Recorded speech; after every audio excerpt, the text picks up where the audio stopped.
Halo Kumaha Damang, saatnya Anda menyimak berita Jawa Barat bersama saya, Tia Anissa. Sejumlah berita menarik akan kami sajikan untuk Anda dan berikut 3 berita utama hari ini. Diterjang bukit yang longsor menimpa rumahnya, seorang perempuan di Garut nyaris saja tewas. Dampak ledakan stasiun pengumpul gas Pertamina Pagaden Subang Selasa lalu, ribuan warga pelanggan jaringan gas pipa PGN tak bisa memasak karena pasok gas dimatikan sementara. Tak terima hanya diberi sebatang rokok, pengamen keroyok seorang pria hingga babak belur dan alami luka tusuk.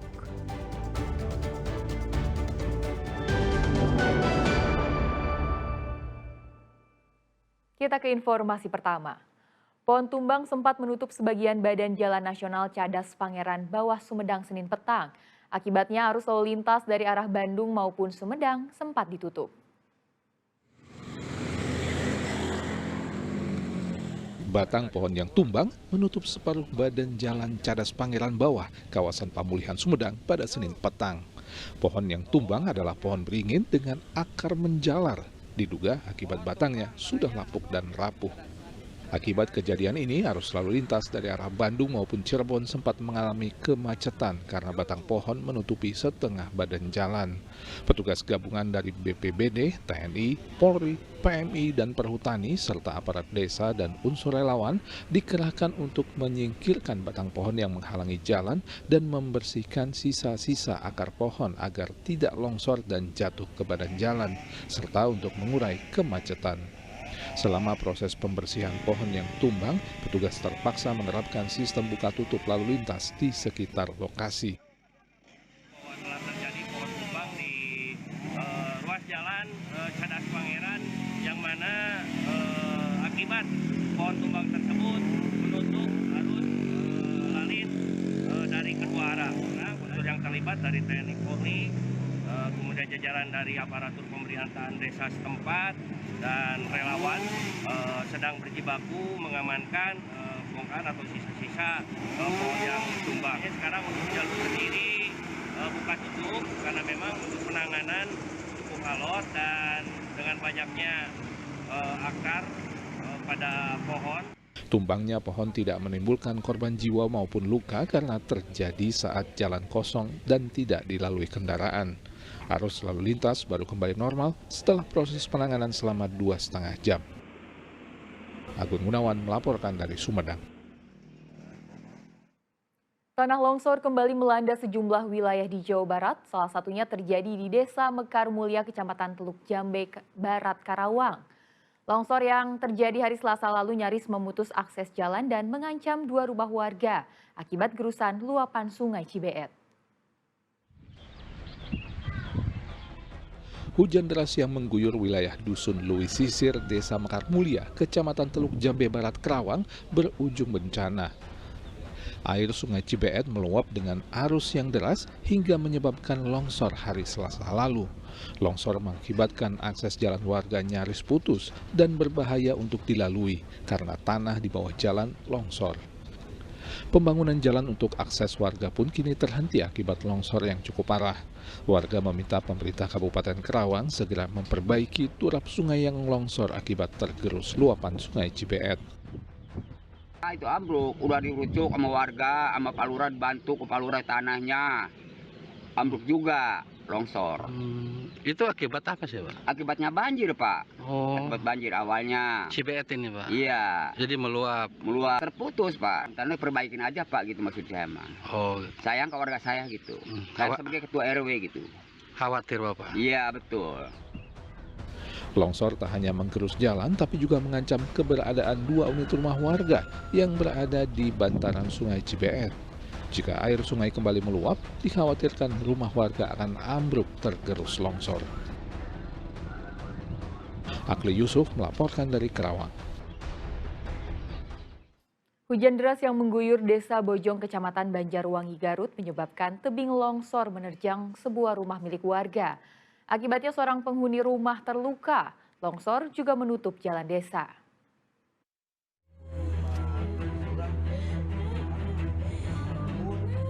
Rekaman video amatir warga ini menunjukkan kondisi Rini, seorang warga desa Bojong, kecamatan Banjarwangi, Garut, yang mengalami luka di kepala sesaat setelah tertimpa longsoran tebing yang berada tepat di belakang rumahnya.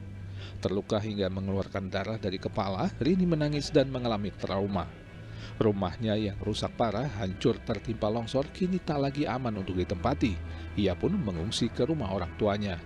Rini mengutarakan bahwa longsor terjadi tiba-tiba, didahului suara gemuruh dan padamnya aliran listrik di rumah. Dari 3 orang yang berada di dalam rumah, seluruhnya selamat. Hanya Rini yang mengalami cedera akibat tertimpa tembok rumah yang ambruk setelah longsor. Kira-kira setengah 4, tiba-tiba ada suara.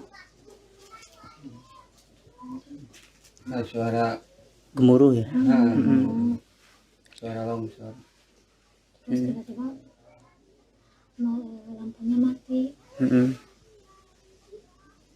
Nah itu menimpa rumah sekali, langsung gitu seketika. Iya, langsung Yang luka apa aja teh?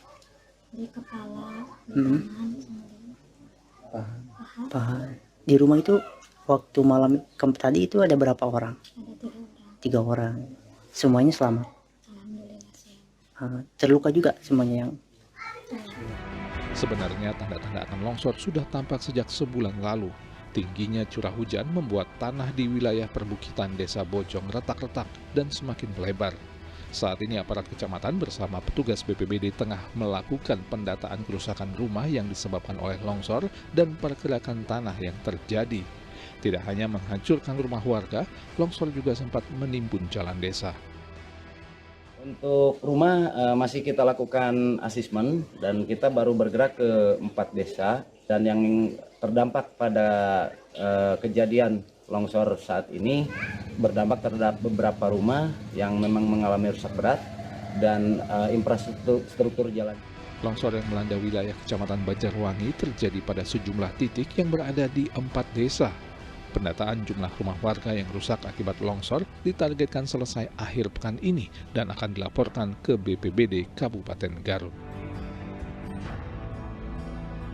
Eko Setiabudi melaporkan dari Garut. Masih dari Kecamatan Banjarwangi, Garut, tak hanya merusak jalan dan rumah warga, longsor juga merusak ruang kelas di SD Negeri 3 Banjarwangi. Dinding kelas jebol diterjang longsoran tebing di samping sekolah. Tembok ruang kelas 5 di gedung SD Negeri 3 Banjarwangi, Garut ini jebol tertimpa tanggul tebing yang longsor karena tak kuat menahan derasnya curah hujan yang mengguyur beberapa hari lalu. Beruntung peristiwa tersebut terjadi pada malam hari hingga tak menimbulkan korban. Namun, kini murid kelas 5 tidak bisa belajar di kelasnya. Mereka dipindahkan dan digabungkan ke kelas lain demi keselamatan. Meski menjadi kurang nyaman untuk belajar karena digabungkan dengan murid kelas lain, mereka tetap belajar. Kelas saya terjadi bencana longsor sampai temboknya ambruk. Jadi nggak bisa digunakan untuk belajar? Tidak. Nggak bisa. Kalau belajar sekarang di mana deh? Saya belajar disatukan dengan kelas yang lain. Nah, jadi disatukan ya. Nah, itu berdesakan nggak?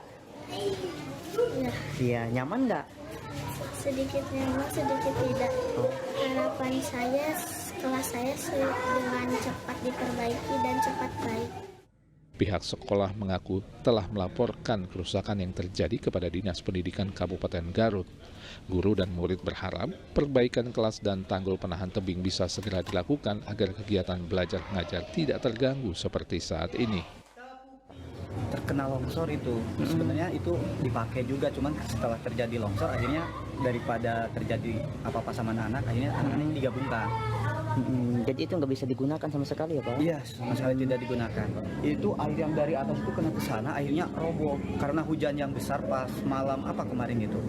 Hujan terus-terusan, akhirnya ya roboh, kena tembok, akhirnya ya seperti itu.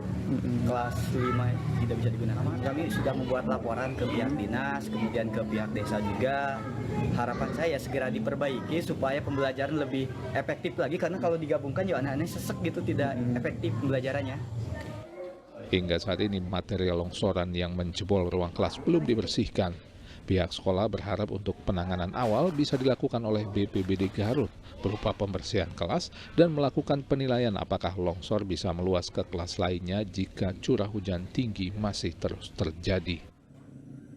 Eko Setiabudi melaporkan dari Garut. Seorang bayi, seorang balita dan ibunya selamat dari maut setelah tembok kamar rumahnya ambruk diterjang tebing setinggi 4 meter yang longsor. Warga kini mengkhawatirkan terjadinya longsor susulan. Petugas dan warga berupaya membersihkan sisa longsor yang menimpa rumah Dede, warga Kecamatan Salawu, Kabupaten Tasikmalaya. Tembok bagian samping dan depan rumahnya jebol, tertimpa tembok penahan tebing setinggi 4 meter dan panjang 10 meter yang longsor setelah 2 hari diguyur hujan deras. Longsor menerjang 2 kamar hingga temboknya ambruk, menimpa seorang bayi berusia 8 bulan dan seorang balita bersama kedua ibunya. Beruntung sang ibu langsung melindungi anaknya sehingga tidak langsung tertimpa reruntuhan bangunan. Para korban baru bisa diselamatkan setelah nenek korban berteriak minta tolong dan warga berdatangan. Korban semua di sini. Yang menimpa kamar sebelah sini, sama sebelah sana. Oh, 2 kamar. 2 kamar. Tapi kalau korban berada di kamar mana, Kak? Kamar ini. Kamar yang depan ini. Kamar yang depan ini. Anaknya sama orang tuanya di sini. Itu posisinya waktu warga pada datang, mereka tertimpa atau apa? Tertimpa. Tertimpa? Iya. Sama bangunan? Iya, sama bangunan ini.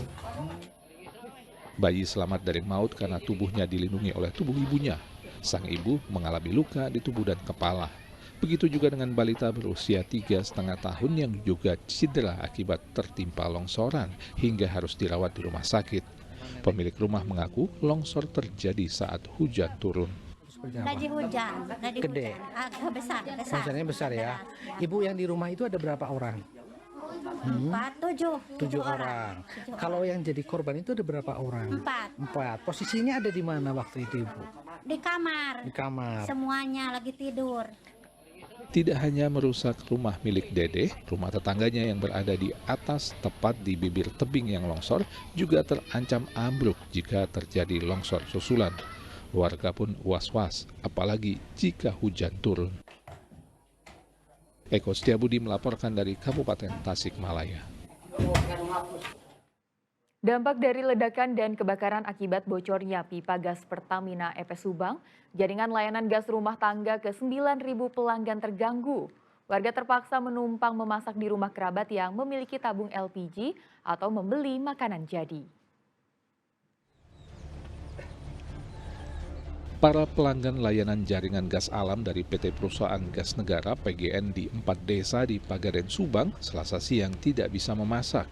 Pasokan gas alam dari Pertamina yang dialirkan melalui pipa ke rumah mereka untuk sementara dihentikan akibat ledakan dan kebakaran yang menimpa stasiun pengumpul gas Pertamina Pagaden Subang Selasa dini hari.